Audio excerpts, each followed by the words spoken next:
Hello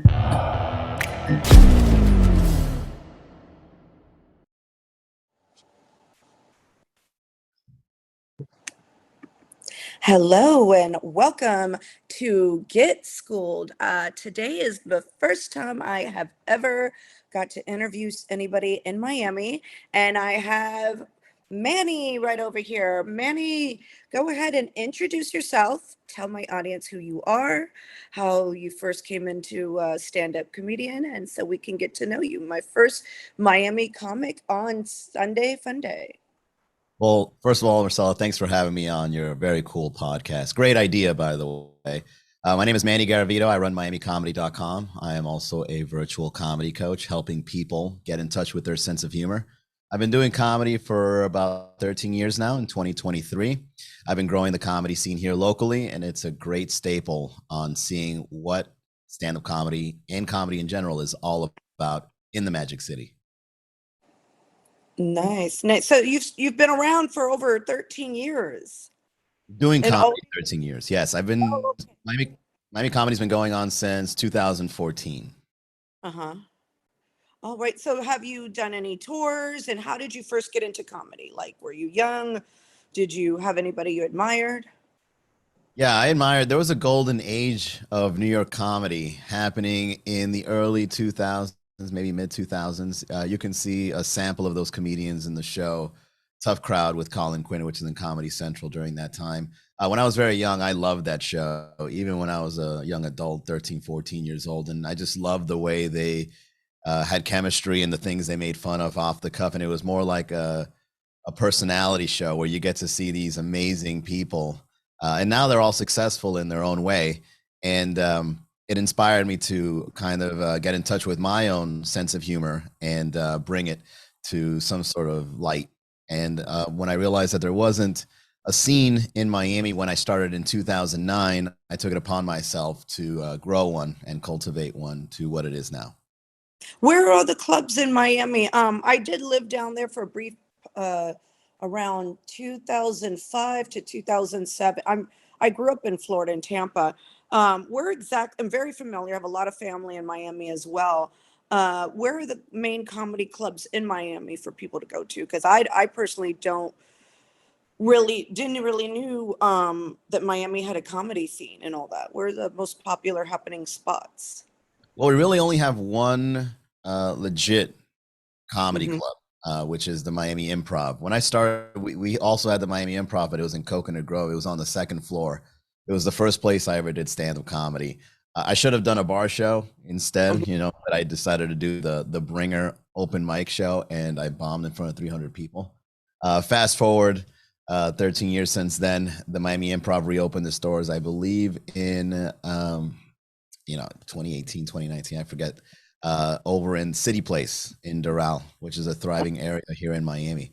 And they've been bringing some great national headlining comedians as well as producing some local shows as well. Oh, nice, nice. So, you were born and raised in Miami? What part? No, I was born in Long Island in 1990. Really? Yeah, my dad brought me here when I was very young. I was about 6 years old. My dad was a party animal. He was a Colombian. He wanted to be surrounded by that Latino heat, so he brought the family again when I was very young, and I just I got it. I adapted very quickly. I mean, I don't even remember any schools over in Long Island. I mean, my earliest recollection are all based out of Miami. Oh, okay, okay, I see. Oh, okay. So you weren't, yeah, because a lot of my family, they live in, God, where is it? Not near Coconut Grove, like Coral Gables area. I have a lot of family over there. So I know the whole, yeah, you fit in right very much well being Colombian and all that. And I've seen some of your Instagram and some of your jokes and everything. It's a lot of comedy. I actually get though, because I do have family there and I see that you're poking fun of stuff. So it's like, Well, it wasn't uh, always like that, Marcella. it was, It wasn't always like that. Like as a comedian in Miami, I always wanted to bring a fresh perspective of mhm, comedy in Miami because Miami when I first got started, they only laughed at certain things. Like there was only certain kind of context or premises that Miami right. typically enjoyed. And if you kind of like strayed from that, and it was like a different thing. The audience in general don't respond to it.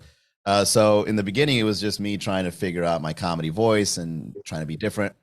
And then I kind of found that sweet spot over the years where I can satisfy a Miami audience and I can be creative in my own way, like just right in the middle. Right, And that's right. currently where I'm at right now. And so Miami is kind of evolving when it comes to not only stand-up comedy or comedy in general, but all other kinds of arts. We're now looking. I kind of feel it now. I mean, there's no hard data or anything other than the fact that some venues are opening that are doing now live performances of bands. Um, Oh, in Miami, mhm. live bands haven't really been a thing. Now it's becoming a thing where they're doing these underground shows invent because we used to have this place called Churchill's, which is kind of like the venue we would go see bands in, and there was a lot of other warehouse shows and stuff like that. But now you've got festivals like Three Points, and you've got a lot of venues that are setting up a stage for local bands to play. So Miami kind of goes through the ins and outs of what is performing arts, and fortunately now comedy is being looked on as something that is um, accessible. It not necessarily at a comedy club, but maybe at your local bar on an off night, you can go Mhm. see a live stand-up comedy show, and it'll be a great excuse to go out and grab a drink. Yeah, they didn't have that there before, but you're definitely right about it's a uh, particular different audience over down there than it is anywhere else. Oh And yeah. I think with every touring comedian though, things are different. Like certain stuff is funny in certain areas, and then they have to change it up with the audience. So that's what I've commonly seen so much. So you started exactly 13 years ago. How did your family react and everything when you first told them you were getting into comedy? How did they react? They were in the front row, not laughing. They And were in the front row, not laughing. yeah, because I saw the story of my first time doing stand-up. I used to be a corporate guy. I used to be in banking, and Oh, I wasn't happy. Like I was a creative kid, and I got stuck in a banking job when I started being a teller at the age of 18, and then from there I kind of just progressed and becoming like a mortgage salesman and all that stuff. And so I always, like I mentioned before, loved stand-up comedy and comedians in general.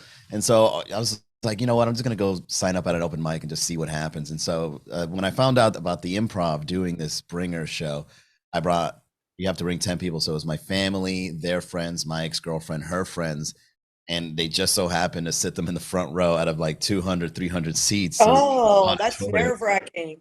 Well, I mean, I was so cocky back then too, and I was also drinking Crown Royales and Blue Moons in the back, waiting for my turn. I think I was like number 30 or something like that. And I went out, and I remember I blacked out as soon as the spotlight hit me, and I didn't notice how wedged in the microphone was. That when I pulled it out of the mic stand, I slapped my mouth with it, and the thud resonated all over the auditorium, and I could just feel, the first time ever, I could just feel that wincing energy of the entire audience going, this guy's about to fuck up, right? And I surely did for 7 minutes. It was supposed to be 5 minutes, but it was so bad that whoever was in the back giving the light was like, no, no, no, give him 2 more minutes. This is really bad. I was just bombing. I remember looking out and I see my dad, and he was just nodding his head because he didn't understand English to us. He's just like, yeah, that's my son doing comedy. And then they played Hit the Road Jack, and then they got me off Oh, the stage. It was great. It was a great experience. It was great out of body. I'm immune to humiliation since that night. oh, you're into humiliation. Yeah. You're immune, or are you into some? There's a difference. That could I, be a I thing. I was immune to humiliation since then Oh, because I okay. don't really All think right. anything in my life could ever replicate that feeling of humiliation like that. What was that? Like I literally was able to see myself doing it and just feeling awful while it was happening. And then when I got over it, nothing ever came close. Nothing ever came. Oh, the first time. So it's like this the stage fright and going. Oh gosh. Did anybody say anything afterwards about it? That was the worst part. I remember when I was outside at the club, I was waiting for my friends and family to come out, and they didn't even mention what just happened. They were just like, "Yeah, you guys want to go to a Flanagan's? Like, is anything open right now? We should go get something to eat." I was like, They were "Okay." like, They didn't even want to say anything to me. they didn't what it was just like, and then they're eating. Oh, well, huh, like it Yeah, was an awkward thing. Everybody's eating, and then they're they didn't talking want to about, mention it, how bad it was. Oh my gosh. Oh my gosh. So you've never really you've never toured around the United States or Yeah, been I've to done a any, couple of tours with friends. what did you think of doing touring? I liked it. I mean, it's good to say jokes that are not Miami based, you know? I have like a good 20, 30 minutes of like just original jokes that don't have much to do with Miami, so it was good to like bring those back out cuz like I mentioned when I first started doing comedy, I wasn't just a Miami comedian, I was a comedian from Miami, you know? Yeah. Um, and so I have some friends that go on tours or that, you know, now it's good to see that comedians are now taking control of their careers and doing their own tours, and maybe even doing pop-up shows in you know, their local bars or local mini theater or whatever.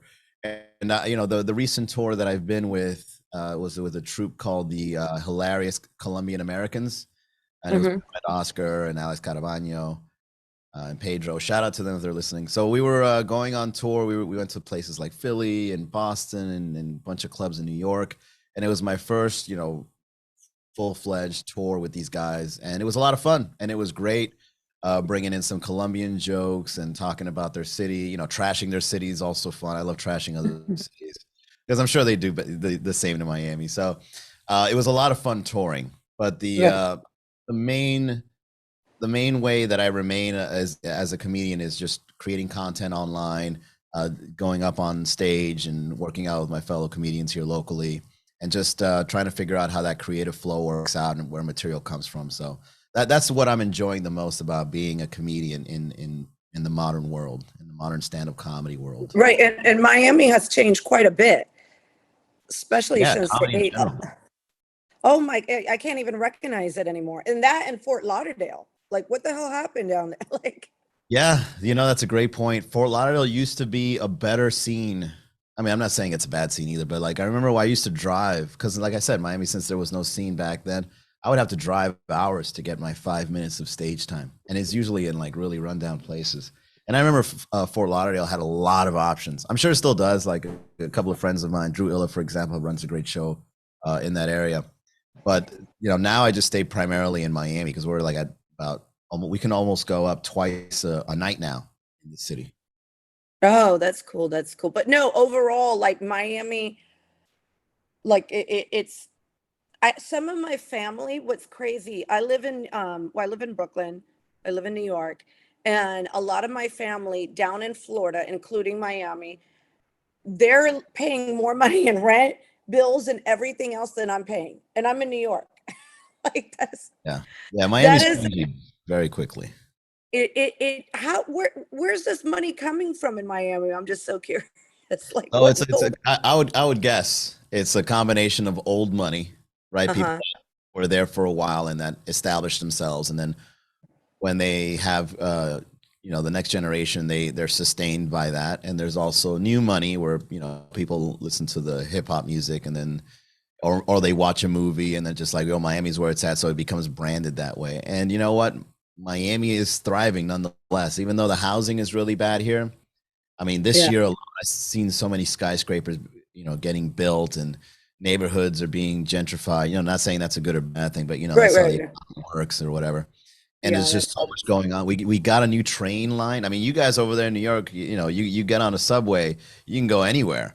yeah. Here in Miami, our metro rail just takes you down a couple of blocks. You know, it doesn't even go westbound. It just stays in one area Yeah, that's another thing. There's no real, for as big and as crowded it is, there's no real public transportation that's that big because over Sunbiz, the toll system here, you got to go some. through 3 tolls to go eastbound, for example. And so if you're making that much money and there's so much traffic, I mean, why build? I mean, I get it. You know, if I was a political guy, I'd be like, no, no, no, we're doing just fine with these tolls. We don't need Yeah, oh any. yeah, yeah. That's why I think they don't invest exactly those tolls. Yeah, those damn. Because I think last time I racked in when I had a rental car, like it was like $90 worth of tolls or something crazy. Yeah, it's insane. I saw one bit that you did about the Brickell. It was like you were making fun of like some real estate agent on Brickell. Oh yeah, you know, it's so funny that guy. By the way, he's a nice guy. He messaged me saying, "Hey, this is hilarious."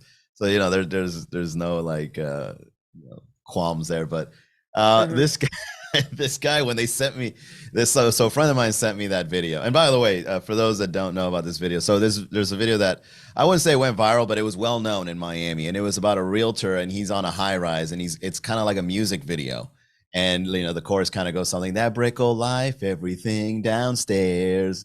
And so when they sent me this video, I'm watching it, and I thought it was a parody. I was like, when is this guy gonna say a joke? But by the time he went to the third rhyme in the song, I was like, this guy's not joking. This guy is making a serious music video about how great Brickle is. So it was the comedy was so wide open that I was like, well, I guess I'm gonna have to fix this. It was open for you. Yeah, open.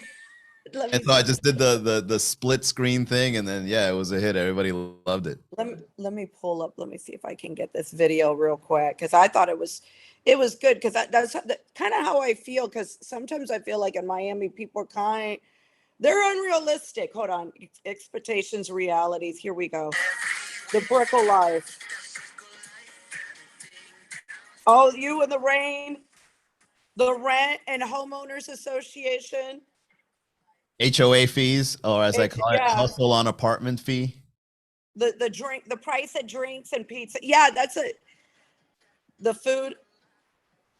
Oh my gosh. You got to get out of here. And then the eviction notice. That guy, he left it all up for you just to clown him. It was easy. But it was easy. It was easy. Yeah, no, a lot of your stuff is funny, and I just think because I understand the humor, because I have family down there, so I totally get some of the stuff that you do make. Oh, Miami's only sugar daddy attorney. That's what's great about being a comedian in Miami during these times. There's so many things that have been like accepted and haven't been fully made fun of or explored yet comedically. And so like now, because your comedy voice changes over time. So now that my voice is getting a little more fine tuned, these things kind of like stand out to me more as like, hey, no one's made fun of this stuff, or no one's ever mentioned this. Or No, it's a lot of stuff in my, so go over with me, because I'm aware of, some of those trends and all that. What is, you say some of the things now, the trends in Miami that a comic like you can certainly make jokes about? Yeah, so there's so much. I mean, Miami is so wide open for comedy, because I mean, now, not in the past, because it was very different. What are the trends now? Got it. Yes, what are the trends now that you are encountering? Because I've lived there before. Like I said, I've had family, and then through the years I've watched. Now I'm like, what the hell's going down there? Like, what's going on? Over there. The trends in Miami. The first thing that comes to mind is, of course, housing. Housing is being a big issue, and all the realtors are kind of just like sweeping that issue under the rug. Like, oh no, you can still afford it. No. If the prices go up, who's to say when you buy it goes up even more? They're kind of like going. Yeah. Oh, they're BSing people. Yeah. Yeah. So that's a big trend. Bitcoin and crypto and NFTs were kind of a big trend. And then like FTX kind of went down under. And then now everyone's kind of like thinking, is this really a thing now? Because we wanted to be the capital of crypto. And then now, since there's a crypto winter, we're reconsidering. Let's see, another trend. The dating here is I would say it evolved. I mean, most, what I always call seeing those podcasts of conservative men arguing with OnlyFans model as like the new daytime TV, where just people arguing with different values. But the dating in Miami has changed so drastically that you have to evolve and change the way you see dating in order for you to catch up. Because here now, like, there's so many hot women here, and they have so much power now. They go on social, they sell OnlyFans subscriptions, and maybe if you date one of them, you have to be okay with that, or they find sugar daddies in the Brickell area. I mean, there's so many restaurants and bars that you see these kinds of dating activities where it's like, this guy's clearly just like being used by this girl, and he doesn't care. Like, he's loving the attention. And so you just have to like. That's always kind of. I felt like it's always gone down in Miami, though. I've always felt like that's been happening. Right. No, I agree. But nobody's exposed. really said anything. And before OF, they had Tootsies. Remember Tootsies? They still have Um, Tootsie's. they Great still place. have Tootsie's. Yeah. Yeah, it's the world's largest strip club. Yeah. I haven't been there in a while, but I have fond memories. I've had a lot of fun there. Gosh, what else can I say? Hold on, we're gonna touch on. Let me look at your IG over here. What else you're talking about that I Miami Arena? Did they Yeah, change so the Miami? They changed that already again, or remember that the Miami Arena was the FTX Arena, and yeah? then Sam Bankman-Fried got arrested for doing a Ponzi scheme, and so they immediately took out the name, and they were trying to find a new sponsor, and then they just ended up calling it the Arena. It's a safe Mhm. bet. Oh, so I didn't know that changed. One thing I've noticed is what is that? The Winter Music Conference that comes. When is that in March? I think so, somewhere there. It's during Ultra. Ultra, that's what it is. The Ultra, that has changed crazy through the years because I remember like in 1997, that was not, it was so small compared to what it is now today. And same thing with the, what's the other one that has changed? Basel. That's changed. That's turned into like a crazy event because I see everybody on social media about it now. And I'm like, oh my God, I remember when that was so small. Well, I always remembered it being these huge things. I mean, maybe you were around when it was just getting started, but they've been flipping and flopping where to put Ultra because of the noise pollution that was happening in the Bayfront Park area. There's these big Mhm. high rises surrounding the Ultra location, and Mhm. they were complaining that it was just too much lights and music, and so they try to bring it to like Homestead, which is kind of like the farmlands of Miami. Like we don't Oh, even Homestead is part of Miami, but Miami doesn't consider Homestead. It's like kind of like the countryside of oh Miami. yeah, yeah. No, I know. That's like you got to go drive down deep, South. deep. Yeah. Yeah, drive south, and it's deep there. I know exactly where And Homestead there's is. people still riding horses, and there's farmland there, and then there's You're almost to Key Everglades. Largo. You're Right. almost to the Keys when you're heading out there. They Right. wanted to put. Did they put it over there or no? They I think they did once, and then they brought it right back. Because nobody was going to go to I that think so, far. something like that. I don't really follow the old. I mean, I gotta go. Don't get me wrong. I've been planning on going just to experience what this is all about because I've seen some awesome and hilarious videos. I've seen like some really cool DJs coming out. I've seen girls making out with trees because they're so high on Molly. I mean, whatever. But there's just one big party, and if you Yeah, afford those always tickets, in you're spring. definitely invited. Yeah, no, no. I remember it back in like 1997. And then when I actually lived in South Beach like 2005 to 2007, and during those period, and I remember it got a little bit big then, but now I think a couple of years ago before the virus, it was a big deal, and I was like, what the hell has happened to this event? Like it's like turned gigantic. Miami did not care about the virus. Miami would have thrown a whole ultra party during COVID. They don't care. Yeah, no, and that was another thing. You guys were totally. How was it? How was it in Miami during the virus and all the lockdown and all that? What did you do?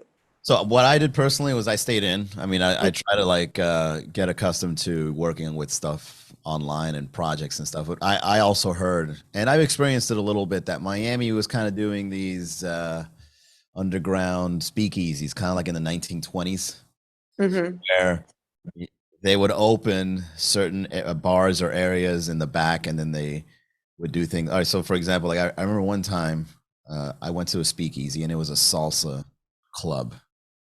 This was in Cayo Ocho. I won't name the place. And there was a curfew. This was like in the end of 2020.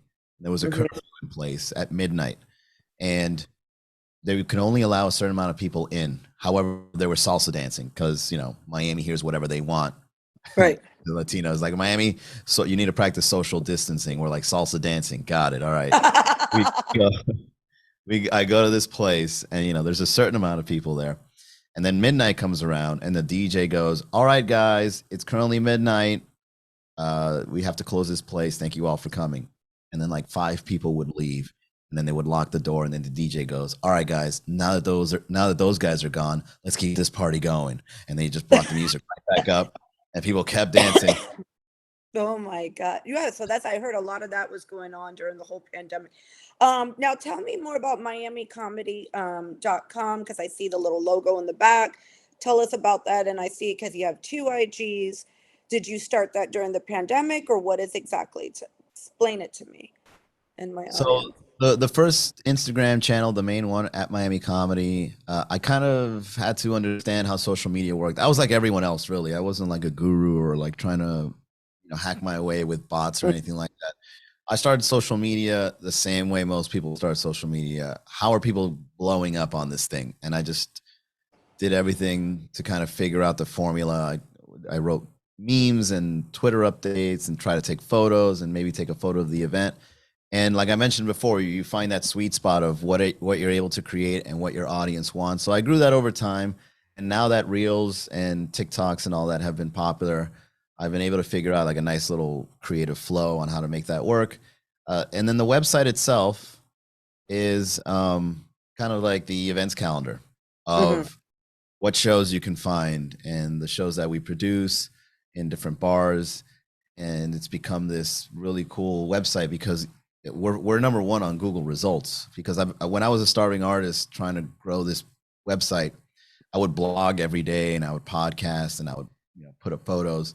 And over the years, since there's so much content that was generated, Google was like, well, if anyone wants to know about comedy in Miami, it's this website here. And so that contributed to part of the success of MiamiComedy.com.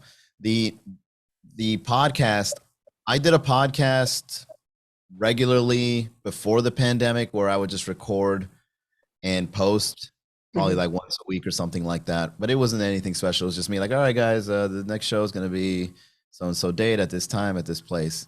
And then when the pandemic hit, what I would do is I would go live every day and try to record a podcast and bring in people on the chat that were also stuck at home with nothing to do. So I was like, well, Right. hey guys, we're bored. Let's do a podcast together. So I would just go live, riff, whatever chat would come up, I would riff off of that. A lot of haters would jump in, a lot of like people, talking shit on the chat would jump in. It was just fun. It was just like this, what's going to happen today? And I did that for 2 years straight, just every day podcasting. And it helped me develop a virtual voice where I became comfortable going live Mhm. and generating ideas and going off the cuff. So it was a good workout as a comedian, especially since there was no stage time. And that social media handle is at Miami Comedy Podcast because I separated the two. I used to post the podcast clips on the main channel, but some Right. people aren't following for the podcast, so they just wanted like the memes and stuff. So I just separated the two channels. So from that, you just branded. Wow, that's smart. That's the smartest thing I've heard in a long time. So now if anybody Googles Miami comedy, there you pop up. You own the domain and everything. Yeah, somebody was squatting it, I think, for like $1,700 back in 2014. I bought it, and it was an ugly website for like 2 years. Oh, It was oh, ugly. so you went and you paid for that domain Yeah, for $1,400, 1,700. 1,700. Damn, you locked it down. Yeah, it was a risk because I didn't have a job at that time because I quit the bank job, and Right, so right. I saved up a little nest egg to kind of like let me figure things out. So I To I, I spent survive. the majority of it, yeah, buying that No, no, domain. it's hard as creatives. You're constantly like right now I have two podcasts and I'm constantly doing different episodes and then trying to find guests and trying to it's a whole freaking process and everything. What is your favorite social media platform so far? Instagram, Instagram, You I like think is Instagram the best? yeah, I think Instagram is really good the way it's accessible and it's not too overwhelming. I got on TikTok. I understand TikTok, but it's a bit overwhelming. There's just so much going on and there's so much functionality. Instagram kind of like not only were around longer, but they also took their time building a platform and a user experience that is more native and you understand stories and you understand posting and you understand reels. uh TikTok, as soon as you jump in, they got everything there. You kind of just like, there's too much to do. I can't handle it. And so when you start endlessly scrolling, they just shoot random things. Yeah, the rabbit hole I call it of when you go through TikTok. They're really good at that. Yeah. Instagram is a little more niched. Like if you search one thing, it'll give you that one thing and then suggest something else. TikTok is more like, what about this and this and this? Ah, you like this? Okay, so Yeah. this. Yeah. No, because they'll catch you. I'll catch myself getting stuck, I have to put a timer because I have to do my own TikTok. So I'm looking through, and I notice the best thing for me is I put a timer on, and then I look, and then I stop at a certain point. But actually, the best social. Have you tried using Facebook or no? Facebook is so old school. I tried getting Well, back. you know what? Facebook, I get the most numbers. I get the most. I have a Facebook fan page is over 600,000 versus my IG. See, it might be different for you. IG limits me, and Facebook it seems to grow the best. Like that's where I get. How does Instagram limit you? It just doesn't. For some reason, Facebook like the more people can share your posts, people can like your posts, and then they add, and then you comment back. And on IG, I've had more of a difficult time. Like I've had my backup IG, I lost one time for it was, and I tagged somebody and I lost it. So for me personally, and then also Facebook is both Meta's paying me for my both of my IGs and my Facebook too, but Facebook I've seen the most results. So I've just noticed the same thing that you're posting on IG, the reels, because you can make money from the reels on Facebook. If you put them over there, people are coming. And even though it's like an older audience, Facebook is number one on social media. A lot of Is people it? don't. Okay. Yeah, a lot of people don't know that, but what I do is I actually get the most, like I'm building up my YouTube, and when I go in and I see what's working, it's been lately Facebook and IG. For me, because I'm female, they like to hunt us all females up. They limit my posts, so I'm trying to advertise more of my comedy podcast on there. But then my audience is like, when I do post something, they're like, they're not Yeah. really. I've heard a lot of stories. Like TikTok is also even worse, I hear, when it comes. Yeah, no, I lost a TikTok. I lost a Just TikTok. promoting the podcast. That one I just remember there was a trend where women were in a boat or something. There was a small boat and then there was a bigger boat. Yes. And I did that. I just did it. I said, and it was before Christmas Eve, and I was saying, who like find a Latina that could cook for you or something like that. And it was all in Spanish, and then I got deleted the next day, the post. Then they didn't give you a reason? I had two other posts in the past. One of them was my father. My father is well, he's Cuban, he's a gangster. You can imagine, like, and I did a post, and he happened to have a gun in one of them, and they said, we will not promote criminal. It was one of those I have a father or something, and I was showing, because my father died in 2018, and I was showing different pics of my father, and one of them he had a gun. And yeah, they said we don't promote criminal activity, but then I see people with guns all the time. Yeah, I just saw one today. Yeah, like it. So It was a I father don't and daughter photo shooting machine guns.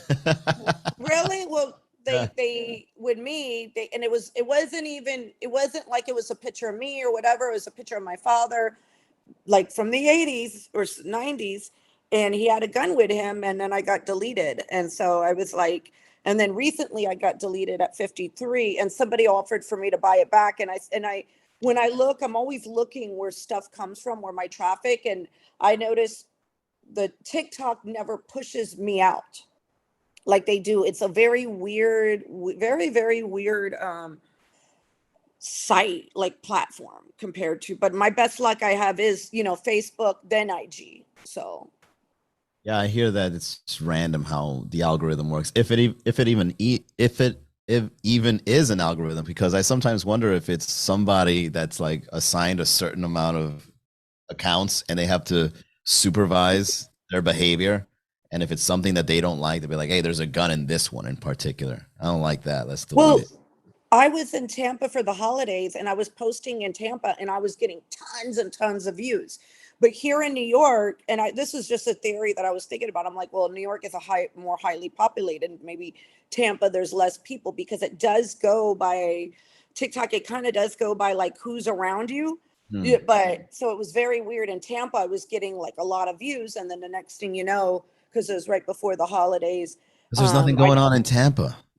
I don't know. I Bored. don't know. Tampa's another area, like other than Miami. No, Tampa, I really wonder. when I was there, I'm like, what is wrong with these people? They feel like because Tom Brady came over there, they can charge 20. I went somewhere for happy hour, and it was on there's a street called Kennedy Avenue where they used to have hookers and everything.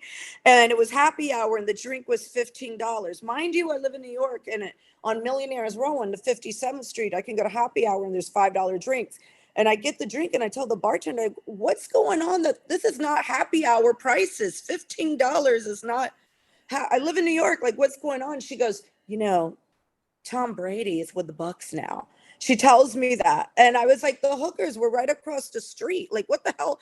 I said, when I was a kid, there was hookers right across the street turning tricks for less than $20. Like, what are you trying to, like, you guys are really smoking crack over here now. Like, so yeah, because they really think like Tom Brady has raised the inflation for some reason over there. Miami, they did. I remember when P. Diddy first came to when he first was in Miami, and that's when I saw South Beach did a big change, like in '97. I'll never forget that. It was like, yeah. Did you hear about P. Diddy now? What about him now? I think It's he has another trending. kid. He's No, what? his girl likes getting peed on. Her Is name is Young Miami. It was trending on Twitter and everything.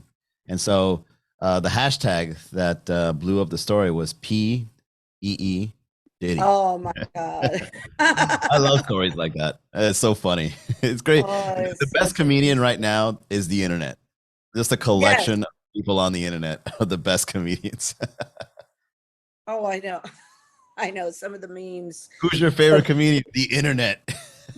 Well, like, yeah, you could find a lot of stuff and you could scroll and find a lot of like comedy though. But I tend to like, I enjoy because the art of stand-up comedian, comedy is so, it's not that easy. You know what I'm saying? Like, so I appreciate all stand-up comics because it's not too, you know how it is your very first time to bomb and, I think you that's what know, it takes. If you want to be a stand-up comedian, you have to humiliate yourself. You got to feel that.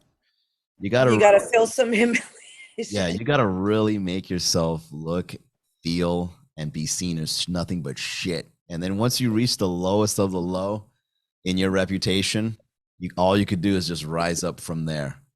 Because a lot of people, and I've coached some people that want to do stand-up, right? A lot of people, what they're worried about is like, well, what would people think if I say things, or what if I get canceled, or what if like no one laughs? And it's like you have to experience all that stuff. You have to experience being edgy, and you have to experience saying a joke that's not funny, and you have to experience offending somebody. Like you have to experience all these things so that you can see, oh, this isn't really as much of a big deal as people make it seem to And be. being canceled nowadays, and I can't imagine in Miami, like the jokes versus New York. It's so different. It's such Yeah, a different style, and there's some stuff that you can't go there in New York, right.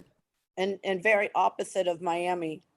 What's great about what I've seen differently in terms of how these two cities reciprocate in comedy is, New York. I did a big show on Tuesday. It was at the Stand. Shout out to the Mhm. Stand for giving me the Oh, spot. you were here this Tuesday?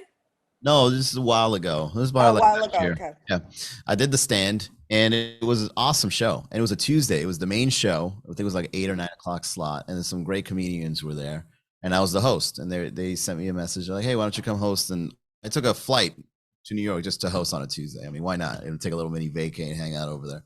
And I remember when I was getting ready to go up, I was looking out in the audience to kind of read them, and I can see that not only was it sold out on a Tuesday at 8 o'clock, but they were also wearing like their favorite comedian shirts and their favorite podcast shirts.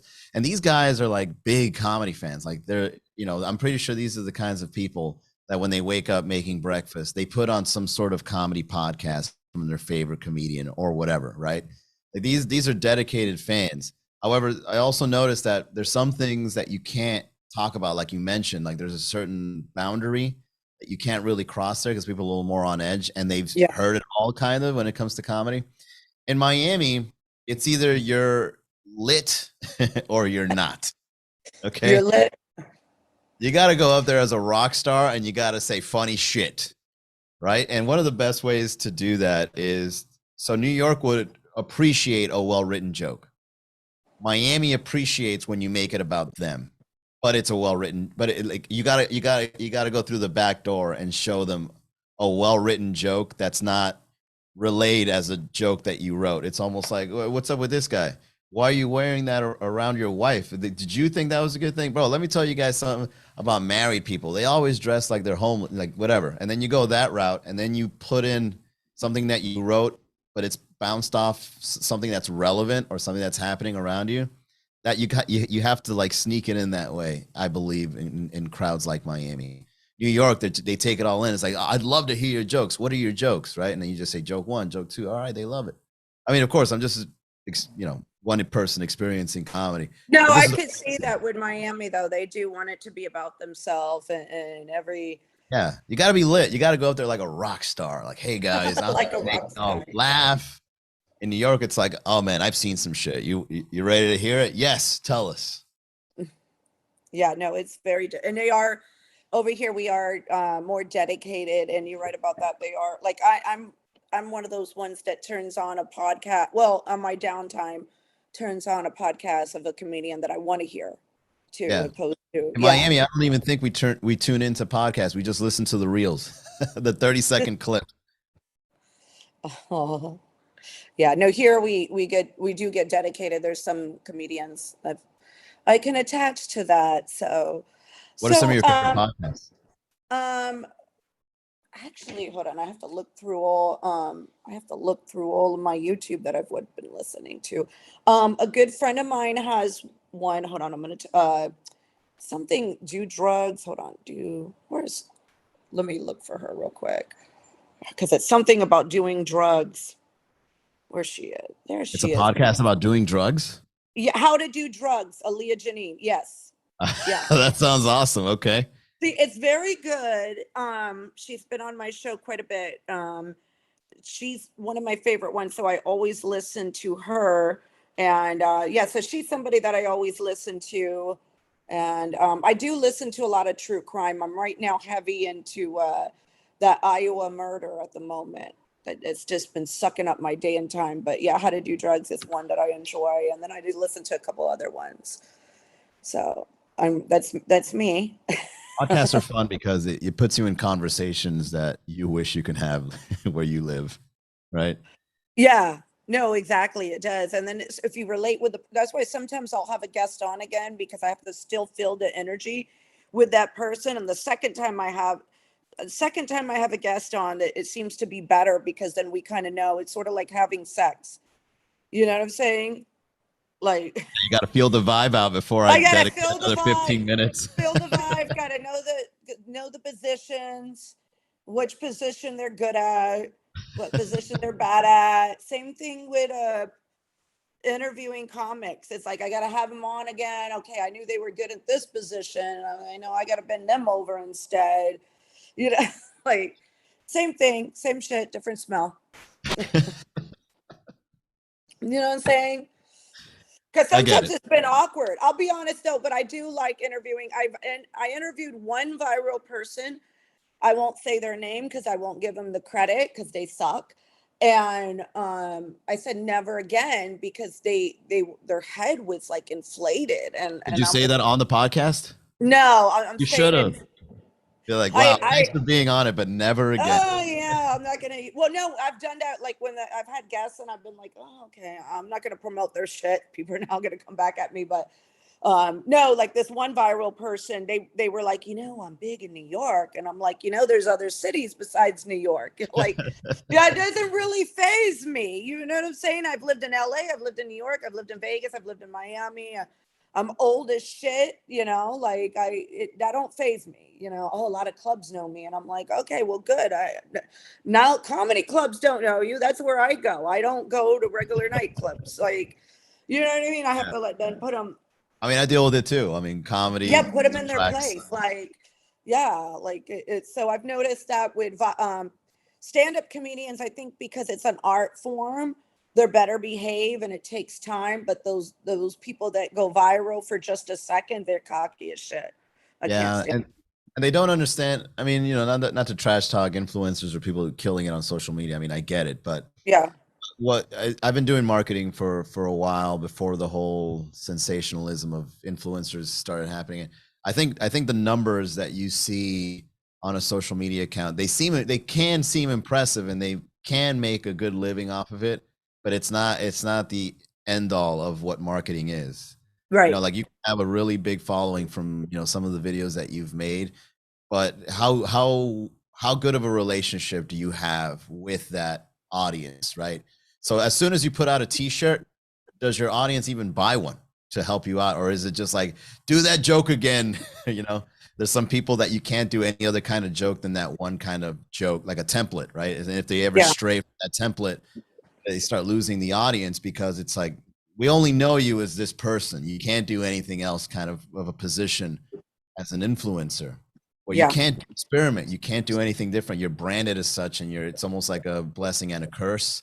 And so, what most people need to understand is somebody may have a big following, somebody may have success from those followings, but at the same time, there's those that have a big following, but they're not as successful as they may make it seem to be. A great documentary to see how this works and what I'm trying to explain is, I think it's on HBO. It's called Fake Famous.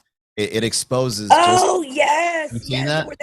Where the he started buying bots for different people.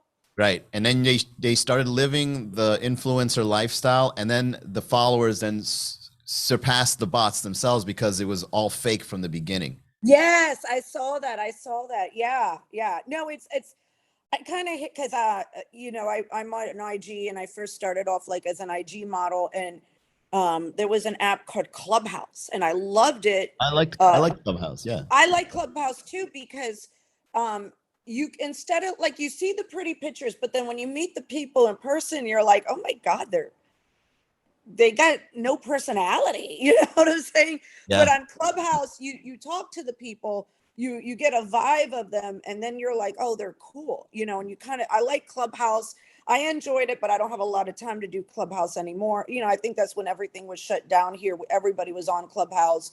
But now that people are using Twitter Spaces.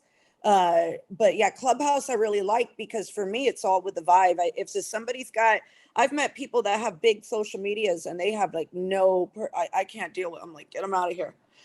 Like, I don't want to talk to There's them also anymore. people with a big following that don't know how to turn that into a business. They just have a Yeah, follow, you know. yeah, So exactly. a follower count, a like count, these are all just like fake indications of social status. Some do good, so like I said, some do great at it, but not all. And I think that's not really healthy for a society to like look at someone and either praise them or undermine them, or even for yourself. Like if you went viral and you think you're hot shit now, it's like, what does that do to our society? How does that affect the way we think or see each other? Where it's like, oh well, he or she's cute, but she only has 100 followers. I don't know if she's the right one. Like that's a terrible thing to consider. But there's people that look at your number and follower count and see if you're a worthy human being. It's Yeah, weird. no, no, I agree with you. And that, to me, it seems weird to me until I talk to the person like face to face, or not face to face, but if I talk, once I talk to somebody, then I think that's more valuable than their social media account and all that. But I love comedians. I love pushing comedians. When I see a good comedian and he's not really pushing the social media, I'm like, what's wrong with you? Because I've known some, and I'm like, what's wrong with you? You're great. And they're like, you ever meet those people that are like really talented and Have you, no online presence. Yes, yeah, a and lot of they're them. like, what are you So much doing? talent.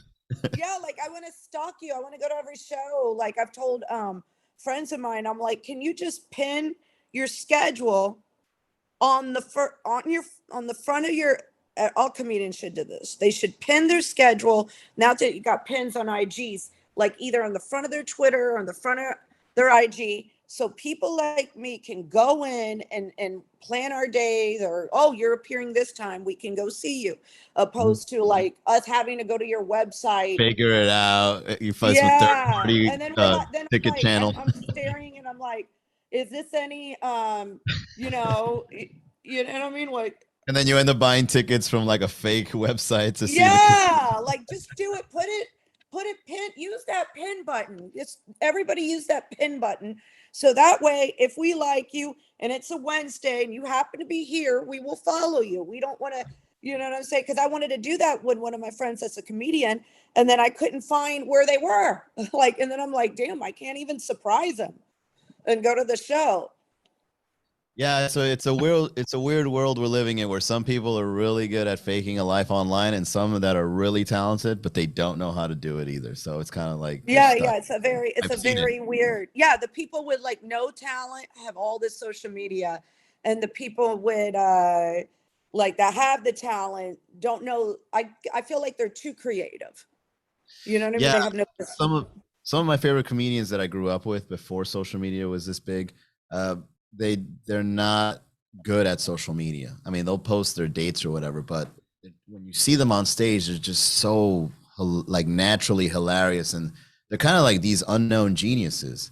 And then when you go on their social media, it's like they don't grow it, they don't haven't posted in like a month, and they're not active, and it's a shame. It really breaks my heart because I'm like, man, you're so good, but not online. Yeah, no, I hear you. I hear you. Well, thank you so much, Manny. Please tell my audience where they can find you. If you have any upcoming shows, um, tell everybody where they can find Sure. you. Yeah. So, first of all, thanks for having me, Marcela. I think your podcast is a really cool idea to start interviewing comedians, especially someone like me. I really appreciate it. So, my website is miamicomedy.com. And if you're ever in the city of Miami and you want to see what the comedy scene is like here, make sure you check out the events calendar. We do 8 shows a week currently as of January 2023. More will be added as they come. And if you're interested in getting comedy coaching for things like how to run a business with your comedy, or how to bring up a comedy scene wherever you're from, or if you just want to get in touch with your sense of humor, that website is mannygaravito.com. Thank you so much for being on Sunday Funday. Thank you, Marcella.